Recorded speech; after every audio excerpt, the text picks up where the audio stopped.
Le Mali, d'abord, où les rebelles Touaregs et leurs alliés du JNIM continuent de progresser. Après la prise de Tessalit, hier, on en parlait déjà sur cette antenne, celle d'Aglock a suivi. Aglock est à une centaine de kilomètres dans le viseur des insurgés. Ils le disent à plusieurs reprises, la junte au pouvoir. Des postes de contrôle ont par ailleurs été établis tout autour de la capitale, Bamako, pour en contrôler les allées et venues. Les derniers détails en images avec Alice Broga. À bord de pick-up, des hommes armés pénètrent dans le camp militaire malien de Tessalit. Ils portent le drapeau de la rébellion touareg du FLA, le Front de libération de l'Azawad. Sur place, pas de résistance. Les paramilitaires russes de l'Africa Corps, alliés de l'armée malienne, ont évacué les lieux dès l'aube vendredi, abandonnant sur place une partie de leur matériel. Il s'agit d'une prise stratégique pour les insurgés, car le camp de Tessalit est situé près de la frontière algérienne et dispose d'une piste d'atterrissage en bon état, capable d'accueillir des hélicoptères et de gros avions militaires. Les rebelles Touaregs ont aussi pris vendredi le camp militaire d'Aguelok à 100 km plus au sud, après le retrait des mercenaires russes qui y stationnaient. Désormais, les groupes armés opposés à Bamako contrôlent une grande partie de la région de Kidal, ville clé tombée il y a quelques jours. Depuis le week-end dernier, les rebelles du FLA et les djihadistes du JNIM, affiliés à Al-Qaïda, mènent un front uni pour renverser la junte au pouvoir au Mali depuis 2020. Dans un communiqué publié jeudi, le JNIM a appelé la population à se soulever. Nous appelons tous les patriotes sincères, sans distinction aucune, à se lever et à unir nos forces dans un front commun, parce qu'il est impératif de mettre fin à la junte pour une transition pacifique et inclusive pour un nouveau Mali.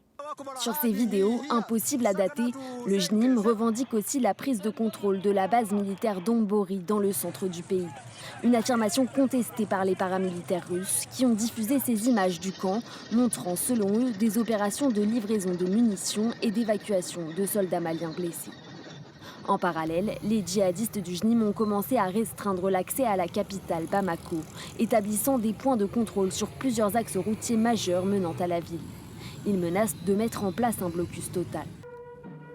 Face à ces attaques qui menacent le pouvoir malien, la force unifiée anti-djihadiste du Niger, du Burkina Faso et du Mali a assuré avoir riposté par des frappes dans le nord du pays.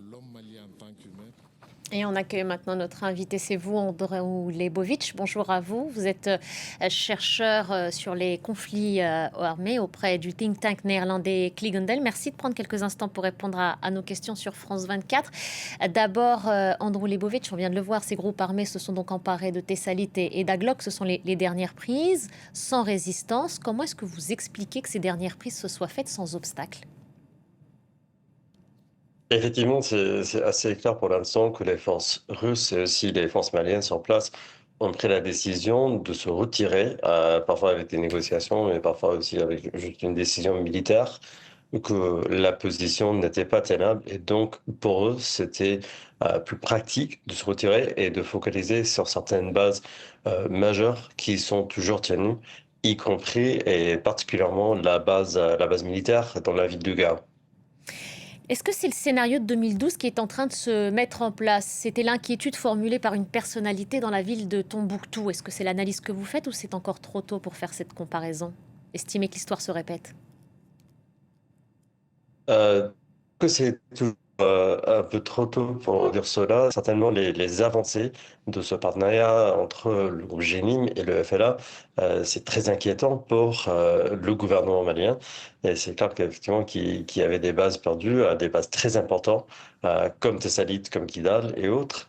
Mais ce qui est clair aussi, c'est que pour l'instant, les villes de Tombouctou et de Gao tiennent. Et aussi qu'il y avait même quelques attentats qui ont été stoppés. Par exemple, un attentat contre la base militaire à Gomaraos, qui a été repoussé par les forces maliennes. Donc, je pense que même si la situation est extrêmement sérieuse et même d'une certaine manière plus sérieuse que 2012, avec la présence des djihadistes autour de Bamako, à la fois, on n'est pas encore à une sorte de perte totale du nord du Mali, par exemple. En tous les cas, il y a ce front uni qui permet aux rebelles du Front de libération de l'Azawad et donc du JNIM de continuer d'avancer ensemble. Est-ce que cette alliance, elle est amenée à durer dans le temps, d'après vous, ou est-ce qu'il va y avoir des points d'achoppement? Si oui, sur quel sujet? C'est une question très pertinente parce que, mais il faut nuancer un peu. Il faut dire que d'abord, le partenariat n'existe pas dans tout le pays. Donc, l'alliance entre le GNIM et le FLA, c'est plutôt pour le nord du Mali parce que même si le FLA a annoncé qu'il veut faire tomber le régime à Bamako, il se focalise plutôt sur le nord du pays. Et pour le GNIM, ce qu'il cible, c'est plutôt désormais tout le pays, même au-delà du pays. Mais les points d'achoppement qui sont prévisibles, ce sera probablement les questions liées aux gouvernances dans certaines villes, y compris Kidal. Et la question, par exemple, de la charia, de comment ça sera mis en œuvre et qui va gouverner exactement, quel sera le partage de pouvoir entre les deux groupes. Ce sont tous les points qui peuvent causer des divisions et des problèmes dans le futur entre eux. Ça veut dire qu'il y a tout de même au sein de chacun de ces groupes un projet politique, mais il est différent. Ce serait l'existence d'un califat pour le GNIM et un territoire autonome dans le nord pour le FLA. Si on simplifie les choses, est-ce que c'est ça ou c'est plus complexe? Bon, on peut pas parler du califat pour l'instant, mais pour le GNIM, c'est clair que le projet, il focalise un parti sur une gouvernance sous le charia, sous leur interprétation de la charia. Pour le FLA, certainement, le projet, c'est plutôt et c'est toujours l'État indépendant de l'Azawad. Donc, c'est plutôt territorial, mais certainement avec des choses toujours à définir et pas mal de populations dans le nord du Mali qui ne seront pas d'accord avec ce projet. Et ils parlent tout de même tous les deux, FLA et JNIM, dans un communiqué, de leur volonté de mettre en place une transition pacifique et inclusive. Je les cite là. Quelle lecture, quelle analyse vous faites de cette formule?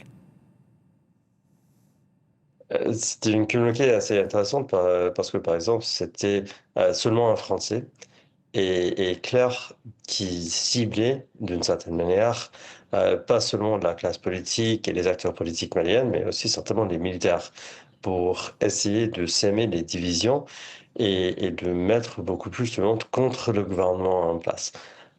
Mais ce qui est important aussi à noter dans le document, c'est même avec cette articulation d'une politique malienne, qui cible le Mali et qui parle du Mali et des patriotes maliens et comme ça, euh, qui mettent l'emphase toujours sur l'aspect de la charia dans le projet politique.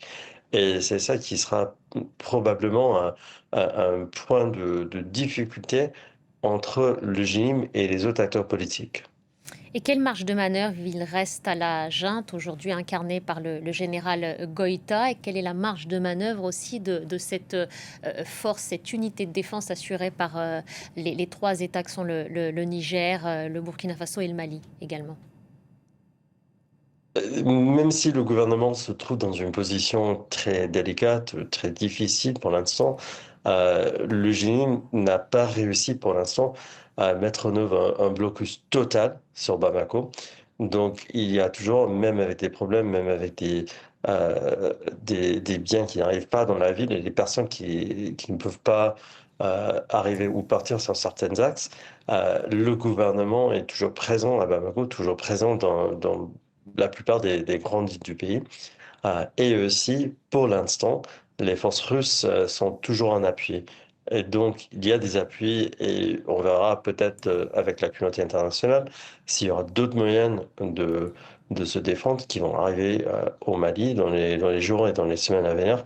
Mais il paraît que même en dépit des difficultés, le gouvernement tient pour l'instant et ils ont réussi à neutraliser euh, pour l'instant certaines questions politiques par rapport au leadership de la junte, avec la présence de Goïta sur scène, les voix qui parlaient à Bamako d'une nécessité de changer de leadership.